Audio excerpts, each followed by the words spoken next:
Orleans Arena in Las Vegas. Welcome to a special presentation of Joe Weider's 2018 Olympia weekend. Dan Solomon, along with the Hall of Famer Shawn and of course the beautiful and talented Amanda Latona. And guys, as we stand here in front of bodybuilding and fitness's most coveted and storied stage, we watch this venue here at the Orleans Arena fill up with all sorts of fans and celebrities and people who have come from around the world to witness history. And Shawn, I'm going to begin with you because you have very much been a part of history here in Las Vegas at the Olympia many, many times. This is an experience unlike any other. Yeah, no doubt. This is the Super Bowl of bodybuilding for us. And of course, there's only been 13 champions in the 54-year history. And the question is going to be answered tonight.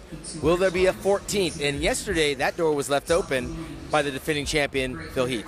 And we're going to talk about the Mr. Olympia, the Under 212 Olympia, and of course the Bikini Olympia. There's a lot to be settled. Amanda, you have competed in this contest 4 times. You know what these athletes are going through. You know what this is all about.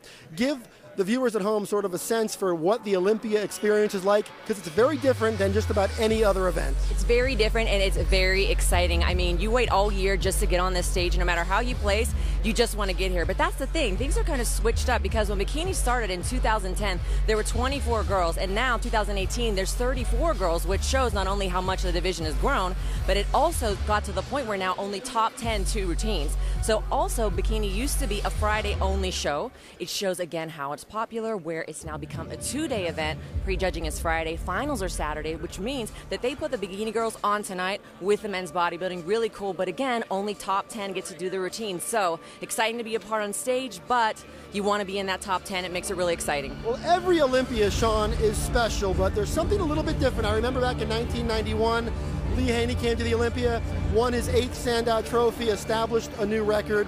In 2005, of course, Ronnie Coleman came to the Olympia on this very stage, and he won himself an 8th standout trophy, tying the record. Well, here we are in 2018, and there is a bodybuilder named Phil Heath who is here, and he is trying to stand shoulder to shoulder with both Haney and Coleman. Well, he's a long ways from his first pro win in 2006, Dan, and I don't think anybody at that time thought that Phil Heath would go on a tear like this. He started off his first Olympia with a 4th place finish, and then he came back and got first runner-up to Jay Cutler, ultimately surpassing Jay and shutting the door on all the competitors. A couple of times, like Ronnie and like some of the other guys Dorian before him, he came in off, but he had enough goods to win. The question will remain tonight, can he pull that off and tie for record number 8? Shawn, what makes Phil Heath so special? We have watched this journey. It seems like every time he comes out, it's a slightly different version of his physique, but that's the truth with all champions. You were a little bit different every time.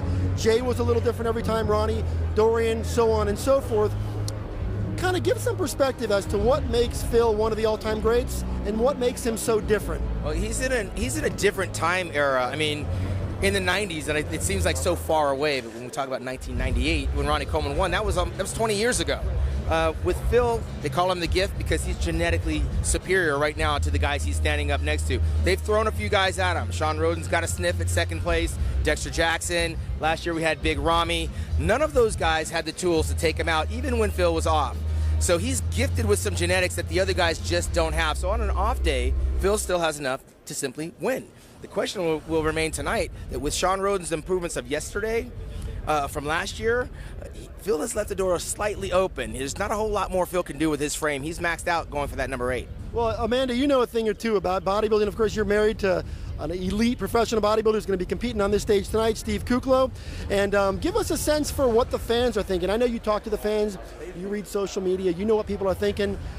Is there an anticipation coming into tonight about the possibility that Phil could match the record, or even the other possibility that we could see the crowning of our 14th Olympia champion? Well, I think there's both, Dan. You know, you always root for the underdog, and then as soon as the underdog becomes the champion, it's like you're almost waiting for the champion to be thrown. So it's really kind of both ways. You have those people that are like, Phil's the king, he'll win, but then you have the other people that are equally going, get rid of him, we want a new champ. So people are fickle. You know, it's almost like they're going to be supportive, and then as soon as you do one false step, it's like they're going to look, you know, they're again, fickle. So we'll see what happens tonight. He's got half of the crowd cheering for him and half the crowd cheering against him. But the thing is the other half that are cheering against him are for Shawn Rhoden, but they're also split between Rolly Winkler. They're split between Big Ramy. So they're kind of all over the place. So we'll see what happens tonight. The crowd's going to be crazy, double what it was last night. So it's exciting to see, and the energy, you can already feel it. Shawn, let's get into this real fast. Now, we came into this weekend looking at Mamdou Asbieh, Big Ramy as the leading contender, coming off his runner-up finish a year ago, rightfully so. And so he showed up. I want you to talk about what he brought and also what Shawn Rhoden brought, because there is all sorts of talk throughout Las Vegas that Shawn Rhoden has given Phil Heath just about all he can handle. Yeah, it would have been a lot for Big Ramy to improve on what he brought last year. We saw the very best that Ramy had to offer up until that point of his career. This time he supersized it. Went for a little bit more mass than he probably should have and didn't have the detail to be in the hunt, especially against a guy like Shawn Rhoden, who came in off last year. All Shawn had to do was dry up a little bit, harden up, tighten up, and he had a full year to do that. And he pretty much felt like he was written off from a year ago. And he, with a renewed vigor, tightened up, dried up, did a few things differently, and he is here again like he was a couple years back fighting for the title. And he knows what it's like to take second. And Phil obviously knows what it's like to lose. He's lost a couple too, but once you've won the title as much as Phil has won, losing to someone like Shawn Rhoden, he's not going to be happy with that. So I know that Phil's going to do everything in his power from yesterday to dry up, but I can tell you this is as close as it's going to get for Shawn. He's a 40-plus bodybuilder.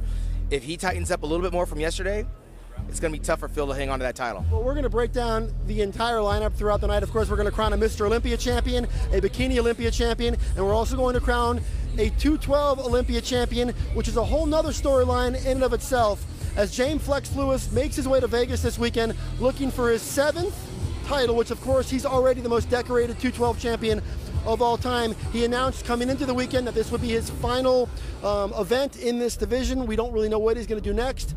Give us your take on what he showed us last night as he looks to retain the title. I mean, I think he did enough to win last night. He was a little better than he was last year. And again, they didn't throw a whole lot more new challenges at him. Ashkenani didn't deliver, especially in the lower leg department. He is being challenged by a couple of guys, and of course, Derek Lunsford has vastly improved. I think he's a little bit too young and immature to battle with Phil or with James Flex Lewis, but I think his announcement for retiring from this division, I'm looking for him to move into the open, because if he's in the open division, he may be battling it out for the top 3. He certainly has enough to be in that lineup, especially condition-wise here tonight. Now, on the bikini side, the Bikini Olympia, of course, Angelica Teixeira comes in as the defending champion. Pre-judging was held yesterday. Give us a quick sense of what we should look at in that event. Well, you know, she's definitely top 2, because at pre-judging yesterday, they basically pulled out her and one other girl. So at the end, they added a 3rd girl. So you almost know going in yesterday where your top 3 is. But of course, top 10 get to perform. This lineup, not only has it grown in competitors, it's also grown in competition. It used to be where there was 24 girls, and maybe it's easy to clearly see a top 5, top 6. Now you really can't separate with, like with you guys talk. You know, a guy can have a weak back, or, you know, bodybuilding shows win by the back. A bikini girl isn't going to lose because she has bad calves or a bad back, you know, so it's really up in the air. It's depending on what the judges want to see, who brings that presentation. It's all about overall package with bikini and setting the tone for what the judges want to see for next year, and then that's how they'll choose their champions tonight. And it's going to be close. I got my eye on who I think, but again, it's top 2, basically what it comes down to. Well, the bikini division has grown, as has pretty much anything that has to do with Olympia weekend.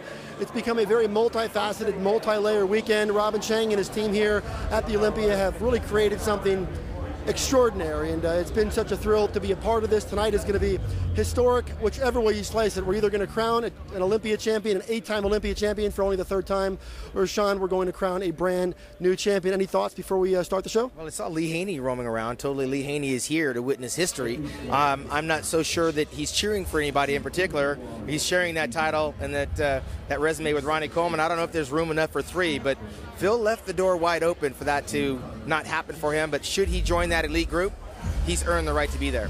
All right, stick around. Our coverage from Las Vegas is just getting started here. 2018 Olympia weekend. We're back after the break.